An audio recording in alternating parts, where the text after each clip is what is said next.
Tengo mucha curiosidad en saber, cuando uno llega a una ciudad como Medellín, que somos la quinta, ahora me cuenta que somos la quinta, y estamos hablando de la literatura que se produce desde la costa, que esa es una idiosincrasia tan distinta, y nosotros somos queridos, pero somos montañeros, y ustedes son relajados, son tranquilos, tienen un sentido del humor maravilloso. No significa que no diga que nosotros no somos muy buenos. Entonces, cuando usted llega a contarle sobre la literatura y lo que crean los costeños a los paisas, por ejemplo? Porque hay historias universales dentro de las historias particulares. Lo que yo cuento realmente es una historia de una gran amistad que se unió, prácticamente confabuló para lograr que García Márquez llegara a ser Nobel de Literatura en el 82.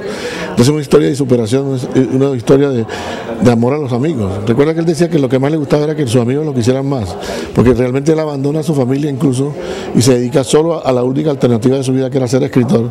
Abandona todo lo demás y no tiene otra, porque los otros incluso eran buen mozos, tenían dinero, Obregón y Cepeda Zamudio eran hombres de gran solvencia, mientras él no tenía sino que ser el gran escritor. Y ellos se dan cuenta y lo apoyan hasta el final. Pero digo yo, ¿cómo llega este mensaje y digamos la historia que cuentan ustedes aquí, a cada cultura? No, te lo digo porque es que además nosotros nos curamos en salud y lo que hacemos es que hacemos comunicaciones de escritores de una región con otra. Nosotros en todas las visitas a la ciudad llevamos un escritor invitado de otra región. Por ejemplo, aquí trajimos a quien es para mí uno de los mejores cuentistas de Colombia, que se llama Roberto Rubiano. No solamente conoce la estructura y la arquitectura del cuento, sino que tiene 6 libros de cuentos preciosos y los recomiendo una vez. Entonces yo dije, a Medellín tengo que llevar a alguien que de verdad sepa de la cuentística, y estamos muy contentos con Roberto y las experiencias que ha tenido con los niños, que además es un ejercicio muy bello porque los niños necesariamente, los niños digo yo y los adultos niños, necesariamente tienen que escuchar el cuento y pararle bola, porque si no, no pueden producir una ilustración, que es más o menos la idea del cuento. Bueno, pero eso era lo que quería saber, cómo se conectan con cada cultura. ¿Cómo se va cambiando de pronto un poco la comunicación cuando se va viajando a distintas ciudades, o el cuento siempre es el mismo? Lo mismo, sí. El cuento siempre es el mismo, pero no es el mismo realmente, porque incluso uno adecua la historia a la audiencia. Incluso, por ejemplo, yo ando como con 5 o 6 videos, ¿no? Y 5 o 6 textos también, y no todos los textos ni todos los videos los muestro, dependiendo del mood, como dicen, ¿no? Y de la audiencia también. Si la audiencia es mucho más adulta o un poco más especializada en la cosa de la cuentística, uno entra a otro nivel de conversación y de diálogo, sí. Cambiando de tema, ¿cuántos años se demoró haciendo este proyecto y vendiéndolo y buscándole patrocinadores? Lo interesante... Porque se ríe. Porque es muy bonito, porque estás entrando en el proceso creativo también del proyecto.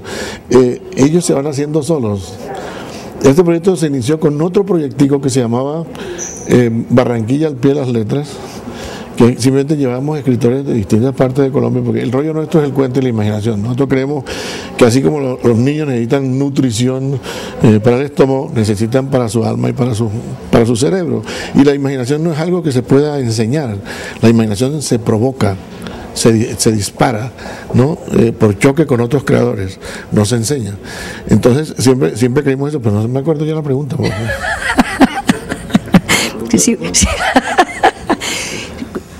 Crear este proyecto y encontrar los patrocinadores. Claro, o sea, ¿cómo fue ese proyecto? Con el proyectico aquel que te decía yo, de Barranquilla al pie de las letras, que además generó un libro, un año, y lo hicimos durante 2 años en las distintas escuelas grandes de Barranquilla, mixtas, o sea, públicas y privadas. Nosotros mezclábamos, invitábamos a grandes auditorios, y ellos prácticamente le sacaban, digamos, no debo decir las tripas porque es una palabra horrible, le sacaban todo el jugo literario a cada uno de los autores. Y la verdad es que funcionaba muy bien, porque entre otras vainas yo me inspiré en un ejercicio que hacía George Plimpton en los Estados Unidos. Él tenía una gran revista que sacaba eventualmente y siempre era buscando cómo era la construcción de los relatos.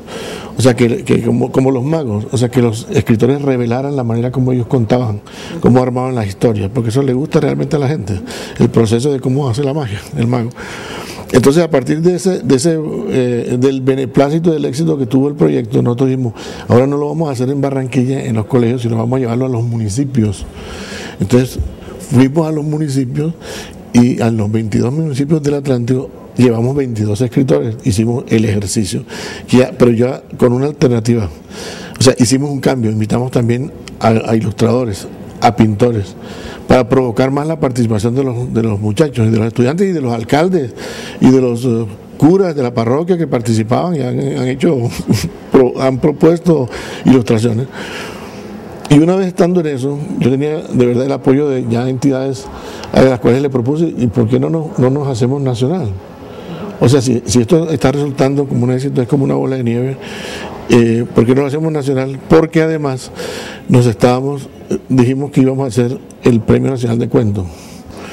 Y un Premio Nacional de Cuento no puede hacerse solo un año, tiene que tener por lo menos cierta estabilidad.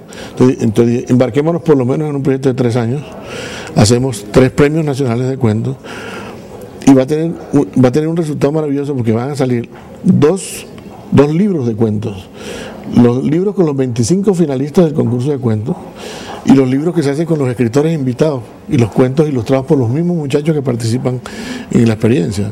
Eso se va a ir a 10 años. Dios quiera, y además sobre todo que se replique. Lo importante es que eso se puede seguir haciendo.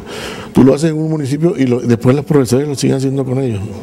Y además me parece maravilloso que una empresa como esta, digamos, se una a un proyecto de estos, o sea, porque es entregarle el desarrollo de la imaginación a estos niños, ¿no? Que no es tan fácil cautivar estos, yo que los conozco. Cierto, nosotros que los conocemos. Claro, generalmente uno no dice estas cosas ni echa tantas flores, pero Gonzalo Pérez es un poco corresponsable de este asunto. Porque, sobre todo que él me dijo, mira, si vas a llevar la cueva por Colombia, ¿por qué no llevas una especie como de réplica de la cueva? Invéntate unas cosas, unos muñecos, una vaina de esas. Ahí están los muñecos. Entonces los muñecos me sirven ahí para echar el cuento el primer cuento, que es el cuento del gran cuentista colombiano y cómo lo logró hacer con su... Eso. Bueno, suerte y vamos a disfrutar mucho. Y gracias a ti por entrevistarme, muchas gracias.